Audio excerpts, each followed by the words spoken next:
It's time for another edition of Lewis at Large, 60 minutes of smart talk radio featuring guests from all walks of life in conversation with your host, Warner Lewis. So sit back and lend us your ears for the next hour. Now here with today's first guest is the host of Lewis at Large, Warner Lewis. Well, welcome everybody to another edition of Lewis at Large. Yours truly, Warner Lewis from the flight deck, and of course, as always, that means some smart talk radio is in your future. In this segment, we have not talked about this for a while. We're going to be talking about Getting Back Out There, which is also the title of a new work by Susan J. Elliot. She is many things. She is the creator of Getting Past Your Breakup blog and a seminar series. She's also sought after relationship commentator. She's a motivational speaker, certified grief counselor. On top of all that, she is also an attorney, and we are very pleased to have her out with us today talking about secrets to successful dating and finding real love after the big breakup. Susan, how are you, my friend? I am very well, thank you. It's great to be here. Good.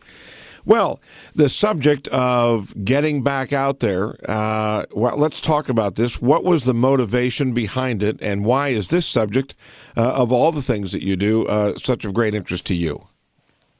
Well, when I first wrote the first book, Getting Past Your Breakup, I was seeing a lot of people that were using the book and trying to be healthier and pick healthier relationships and getting back into dating after having a big breakup that devastated them.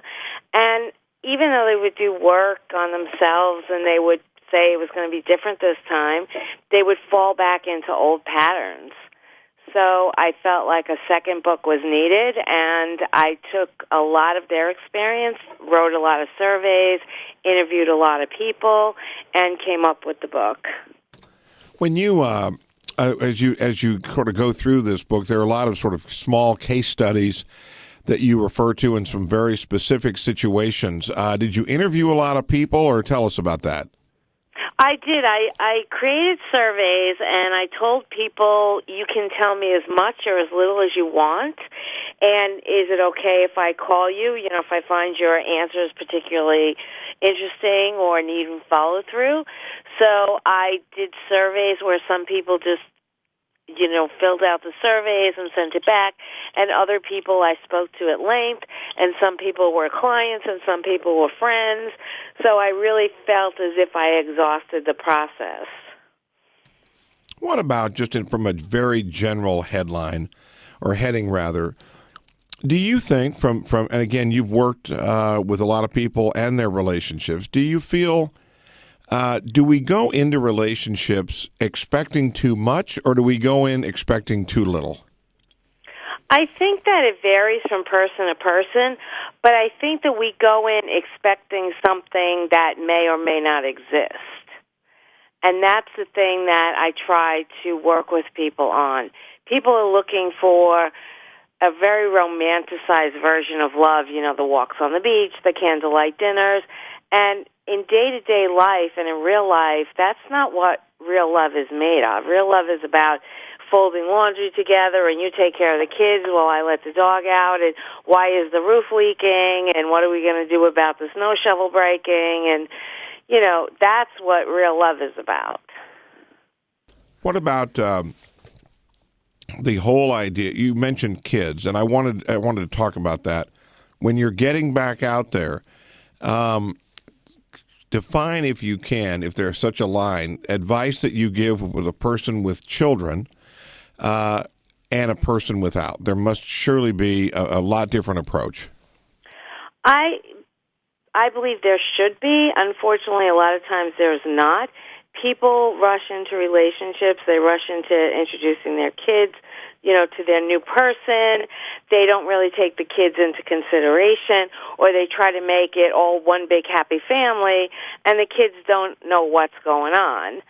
So I suggest to people that they take it slow, both in their relationship and introducing their children to it. Try to prepare the kids a little bit more for it, and make it a gradual transition over time, and not just try to force all of this newness on the kids. You know, people, I understand that your book really appeals to anybody that's been through any kind of a breakup, young, old, kids or no kids. But I'm curious on the general subject. A lot of our listeners, again, fall in that sort of baby boomer category. And a lot of people have been predicting this for a long time, that once baby boomer kids were out of high school or certainly out of college and the baby boomers became empty nesters, there would be a run to the divorce courts. Are you finding that to be true, or is that not true? No, I've actually had people tell me that there are studies that bear that out. I've read a few of them, but as far as I'm concerned, I'm a crazy researcher. So as far as I'm concerned, I haven't done enough research on it, but I certainly have read articles about that is a trend. What about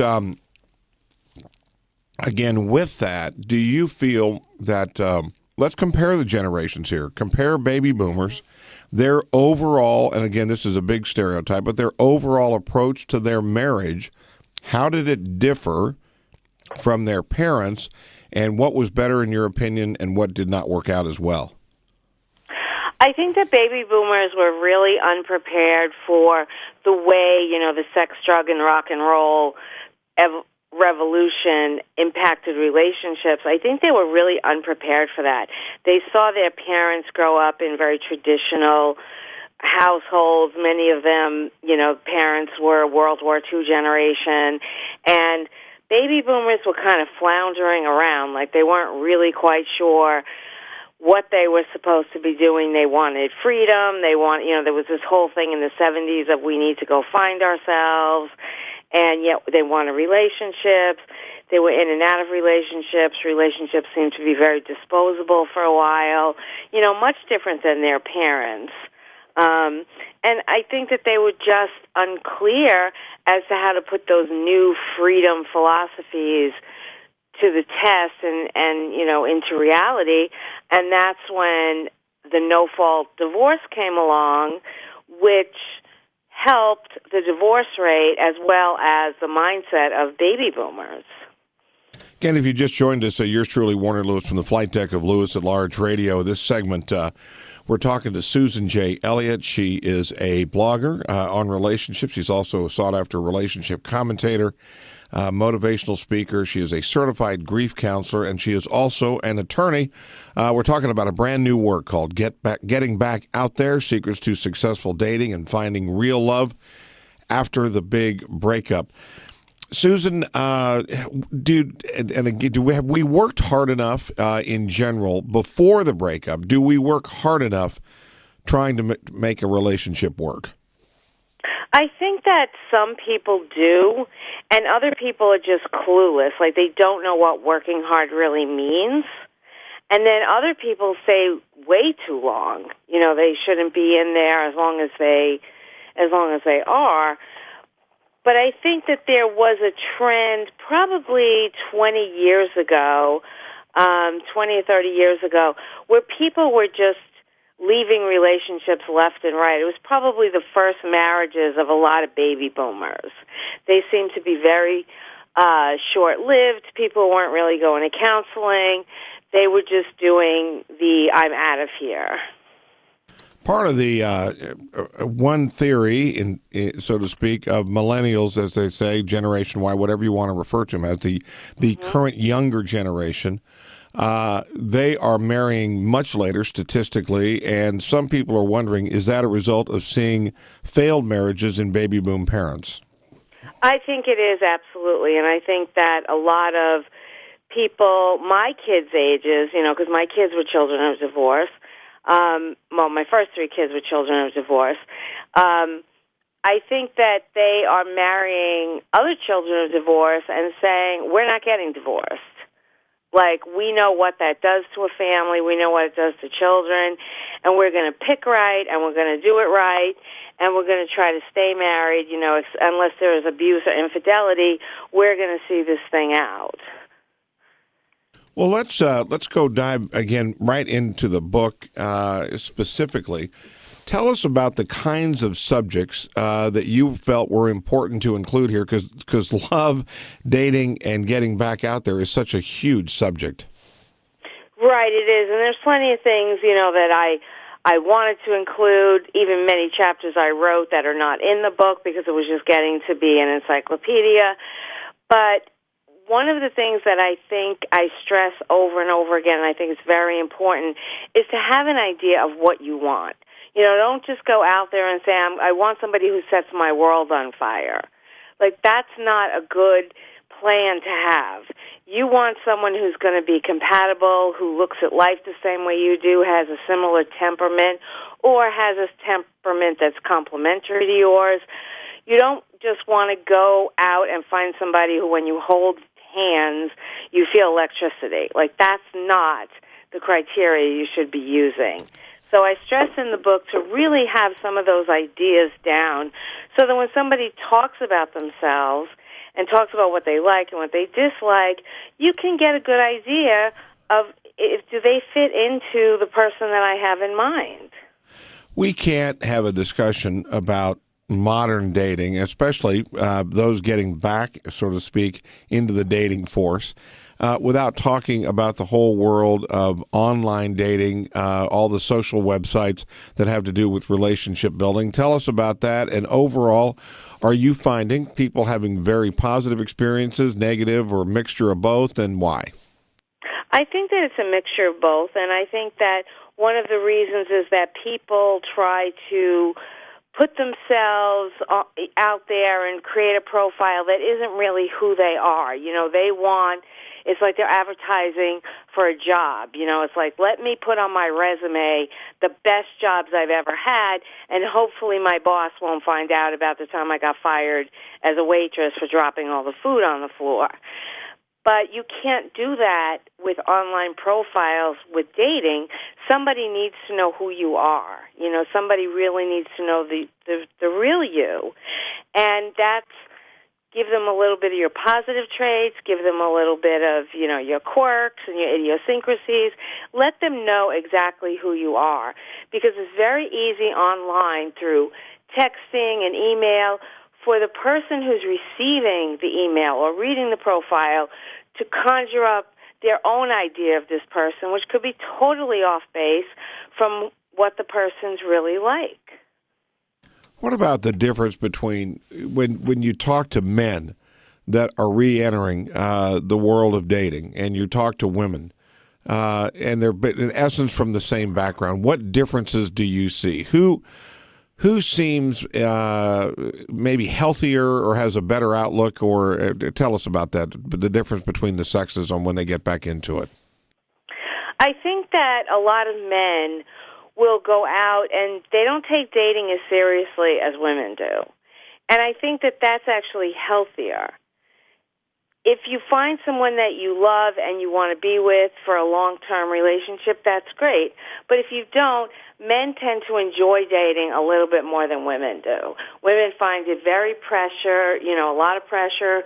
They find like it's sort of somebody's judging them. And I make a big deal in the book about don't let that feeling keep you from enjoying a date.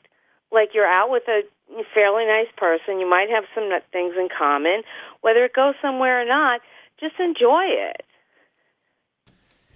We are, again, talking to Susan Elliot. She's an attorney, but she is also a grief counselor and very involved as well as a relationship commentator. Brand new work called Getting Back Out There, Secrets to Successful Dating and Finding Real Love After a Big Breakup.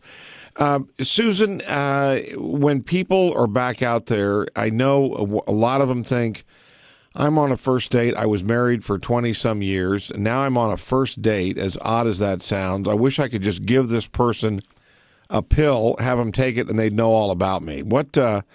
Tell us about that. How do we get to feel comfortable sharing who we are again with somebody new? I think that that's a very big concern of a lot of people, and in the book I talk about recycling, where you're pining for your ex, but you're not really pining for your ex. What you're pining for is familiarity and comfort of being with someone who knows you and has known you a good long time. You don't have to explain everything to. The person doesn't say, do you want coffee? Like your ex would know if you wanted coffee or not. And I think that it's another perspective shift that you need to have, and just enjoy revealing yourself to someone new, and reveal as little or as much as you want to. What about this whole concept of getting back out there and either fearing or looking for that sort of rebound relationship, that thing that happens very, very quickly, that fills a hole really, really quickly? Tell us about the healthy part of that or the non-healthy part. I think that for a lot of people, it's something that they feel compelled to do. As long as you know that's what you're doing, you realize you're not ready for a long-term relationship. But one of my clients called it washing the ex off of me. Like she just wanted to, meet a guy, have him find her attractive, and then make out with him like a schoolgirl, all night. And that's exactly what she did. And she felt attractive, she felt alive, and she felt like she washed the ex off of her. But other people will get into that same situation and be thinking, well, when are we going to see each other again? And the answer to that is no. That's not what that's about. You just need to have a little bit of a fling and then get back to your healing and give yourself some time before you're really ready to look for something serious. So we're encouraging that or not encouraging that? I'm saying if your ex has just run into the arms of someone else and you're feeling unattractive and no one's ever going to like you and somebody is flirting with you, go for it, but realize that you have healing to do. You're not in a place for a long-term relationship, and just enjoy it for what it is. I don't recommend a string of that, but once or twice is not a bad idea. What about also, again, the concept is if you had been married for a long time or any kind of a long-term relationship, now you're back out there again. You've changed as a person, obviously. You referenced someone that you'd been with someone that knew sort of all your funny little quirks. Now you have to reintroduce those again. I would assume a lot of people do try sometimes anyway to sort of reinvent themselves at some level.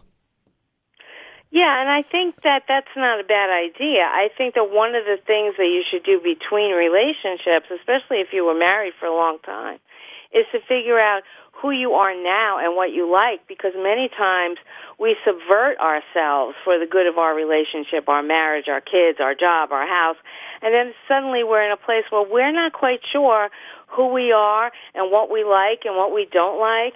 And I think that taking some time by yourself and doing some exploration of who am I now 20 years later? What do I like? What feels good to me? What doesn't feel good to me? I think figuring out the answers to those questions is very important before you go out dating again. Let's go back to the subject of those that have been married, that have children, and they are suddenly back out in the dating world again. How do we let our kids know, at what level do they need to know sort of what we're doing, and at what level should they be involved, and what level to make them feel like they're sort of either part of the process or at least not being left out? Well, I think it depends on the ages of the kids. Obviously older kids are going to be a little more curious than younger kids. And with younger kids, I usually suggest not saying too much to them until you're, in a serious relationship where the chances of your kids meeting this person is getting to be, a higher factor in your life than not. But I think if you have older kids, you can let them know gently that you're thinking of dating again, and you don't need their approval, you don't need their permission. But if they have feelings about it or thoughts about it, you like to know about it, and, keep reassuring them that they're your number one priority. What, again, as you did research, you talked to all different kinds of people. Were you impressed with their ability to be prepared, or were you thinking, oh boy, you're a mess? I think sometimes I was thinking, oh boy, you're a mess, and sometimes, unfortunately, they would bear me out. But, sometimes you just can't tell people what to do. They just have to do what they want to do. And I've had clients who trust me completely and then go off and do exactly the opposite of what I say. So, it always depends. Do you want to keep beating your head against that wall? There's really not a lot I can do to stop you until you're ready to stop. In your book, Getting Back Out There, you refer to and provide some insight on what you refer to as the 5 R's. Would you share that with our listeners and give us a little bit about that? Sure. The 5 R's are stumbling blocks that a lot of people aren't feeling really prepared for. And we talked about the one, which is recycling, which isn't really, wanting your ex back, but it's wanting the comfort of somebody who knows you really well. Another one is readiness. A lot of people aren't sure when they're ready or if they're ever going to be ready. And I usually tell people, give yourself some time and then go out on 1 or 2 dates and see how you feel. And if you go scampering back home and you think, I'm not ready, stay by yourself for a while. But if it keeps happening over and over again where you find that you're going to your pajamas on a Friday night and watching the Food Network instead of trying to go out, you might want to see a therapist because you might have a problem about just not wanting to go out there. And another one is rejection. It's a big one. I tell people, as hard as it is, don't take rejection personally. If you really like someone and they don't seem interested in seeing you again, that's okay. You're not for them. You want somebody who sees your value, who sees your worth. And it doesn't mean that you're not valuable or worthy. It just means they're not seeing it or you don't fit into their life the way they need someone to fit into their life. And another one that we talked about was rebounding. And, that's okay, too, to some degree. But anything that, goes on and on can be pathological. So you don't want that to go on. And the other one also is retreating. It's when you say, I've had enough, I'm not doing this, I'm going to stay alone forever, I'm going to join a convent, whatever. That's retreating. And sometimes you need to do that. You need to say, okay, I've been hurt, or I'm obviously picking the wrong people, or I'm just not enjoying this. And you pull back for a while, you do a little bit more work, you give yourself some more positive affirmations and lots of company with friends who love you and care about you, and then you try it again. But if you find that you're retreating too often over practically nothing, again, it's time to maybe see a therapist or examine what's really going on here.